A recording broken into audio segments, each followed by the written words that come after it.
right? What are the assumptions? Is the outcome normally distributed? One of the easy ways of knowing whether the outcome is normally distributed is by just drawing histograms.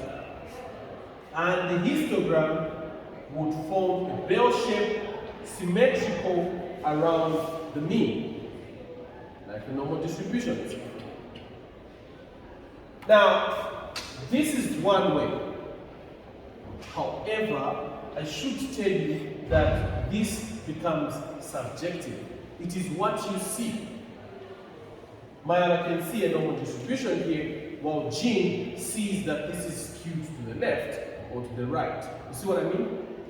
Plus, if the only statistical test you know can be used in this case is a t-test, you probably want to see a normal distribution, even though the distribution is not wrong. Do you get the sense? So that observer bias thing becomes problematic. So you have to test whether this outcome variable h is normally distributed, and there is a statistical test, and there are many statistical tests, should I say, that you can think of. There's what is called the Shapiro-Wilk test, for example. It tests whether the distribution is normal. There's what is called Shapiro's Francia. There are a number of them. Smirnov-Kolmogorov test. There is what is called the Diogasno omnibus test. All they are doing is ask the question, is the distribution of this variable deviating away from the normal distribution? The assumption is that the distribution does not deviate significantly from the normal distribution. Is that clear? That's the null hypothesis they are testing. So once you test that null hypothesis and you discover that the p-value you're observing, maybe from the Shapiro-Wilk test, is greater than, let me say, it's greater than 0.05, then you know that you failed to reject the null hypothesis that the distribution does not deviate from the normal distribution. Therefore, if the p-value for the Shapiro-Wilk test is greater than 0.05, you know that the distribution is normal. If the p-value is less than 0.05, then you know that the distribution significantly, you reject the null hypothesis that the distribution does not significantly deviate from the normal distribution, which means that the distribution is not normally distributed. And if it's not normally distributed, you can't use your t-test, because there's an odd man in that class. Does this make sense? Does this make sense? Test the assumptions.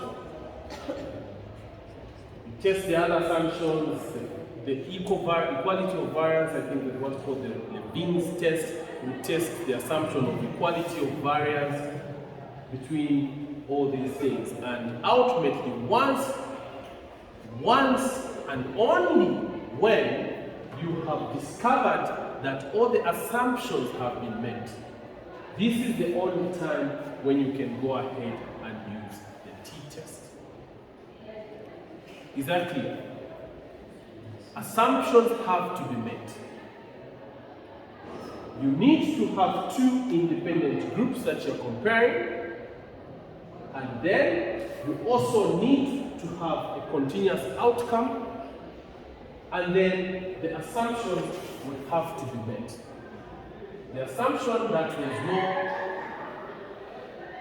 there is no extreme values, there are no outliers, has to be met. It's a very crucial assumption, because if there are extreme values, it will change the value of the mean wrongly. This is something we demonstrated when we introduced an odd man in that class, remember? So you only use the t-test once the assumptions of the t-test have actually been met. Once the data you are dealing with is appropriate for using the t-test. Is that clear? T-test is used when you have two independent groups and are dealing with continuous outcome, and when the assumptions of the t-test have all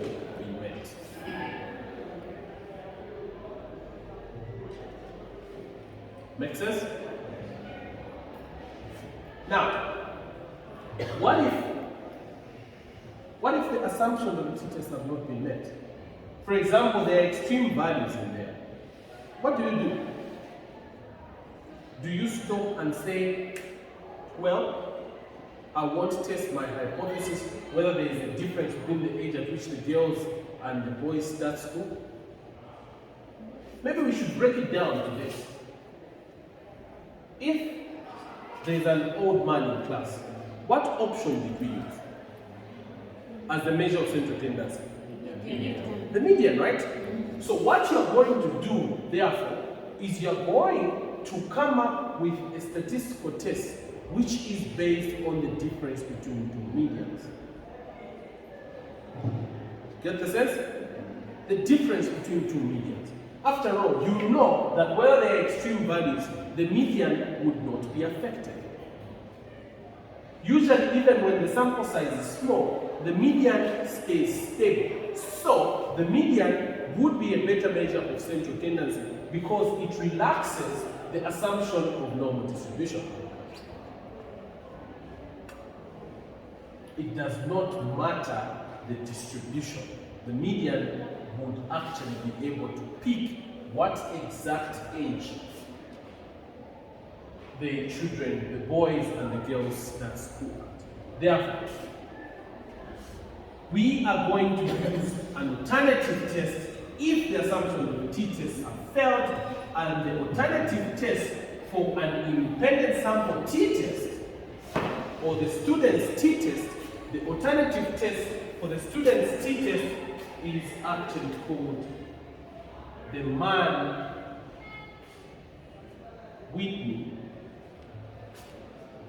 U-test. This comes in many names. Could be called the Mann-Whitney U-test, the Wilcoxon Mann-Whitney U-test.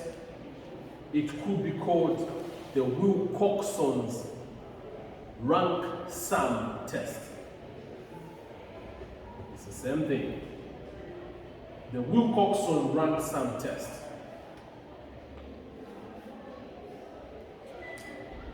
After all, the median is actually based on ranks, right? You rank the observations and get the 50 percentile, right? So, the Wilcoxon ranksum test is the alternative test for the t-test when the assumptions, especially the assumption of, particularly the assumptions have actually failed to be met. You use the Wilcoxon ranksum test. And in this case, what the Wilcoxon ranksum test is actually going to be asking is there a difference between the median age of girls, or maybe the boys, whichever one you like, minus the median age of boys, right? And the null hypothesis is that the median age of girls, if you subtract the median age of girls, or the median age of boys from the median age of girls, the answer you're going to get is what? What's the null hypothesis? Median age of girls minus median age of boys is going to be equal to what? To 0. Which means the median age of girls is equal to the median age of boys, right? This is when it's true. There is no difference between the median age at which the girls start school and the median age at which the boys start school. That's basically what this test is doing. Do you get the sense? And this test would actually give you it's going to be a better test because it is using a measure of central tendency which remains stable even when there are extreme values. Do you get the sense? So, if your assumptions of the t-test fail to be met, the outcome is not normally distributed, use the alternative test, which is the non-parametric test. Use the non-parametric test.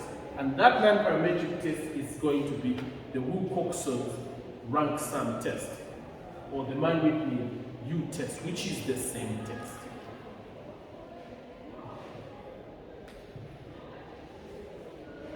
Is that okay?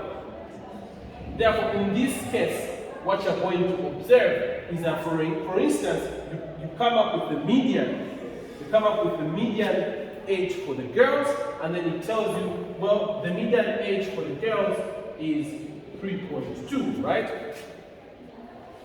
While the median age for the boys is actually 2.9.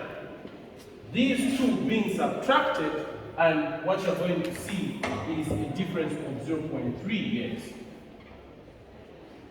And the next question that is going to be asked is that, is it possible to observe a difference of 0.3 even when there is no statistically significant difference between the age at which the boys and the girls start? Is that clear? And then this is going to give you a p-value. So for instance, in this case, it is possible it would give you a p-value of 0.02. The man-Whitney U tests the null hypothesis that there is no difference between the median age at which the girls start school and the median age at which the boys start school. And then it gives you a p-value of 0.02. What is your conclusion? Is there a statistically significant difference between the age at which the boys and the girls start school? Yes. There is a statistically significant difference. Yes. Therefore, you reject the null hypothesis that there is no difference, and then you say there is a difference. And the difference is that girls start school at an age 0.3 years older than the boys, and this difference is significant. It is a real difference. It's not a difference observed by chance. It's a real difference. Being a boy reduces the age at which you start school by about 3 years, by a median of 3 years. Is that clear? Does this make sense? So the essence of this explanation and giving such kind of a difference is just to show you that you are able to see a statistically significant difference even if the difference is a small value.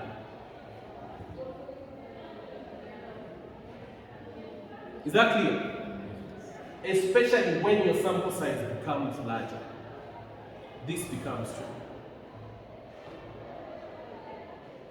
What if the p-value was 0.12? What's our conclusion? Is there a statistically significant difference between the age at which, the median age at which the boys and the girls start school? Is there a statistically significant difference in this case? No. There is no statistically significant difference because there are about 12% chances of you making a wrong conclusion or rejecting the null hypothesis wrongly if you conclude that there is a difference in this case.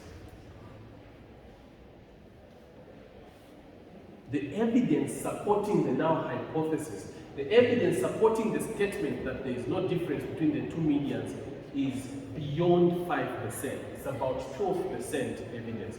You do not have enough evidence against the statement that there is no difference. Guys, does this make sense? Do you understand why you should consider using the alternative of the parametric test when the assumptions of the parametric tests are failed? Does this make sense? The same way you know that you can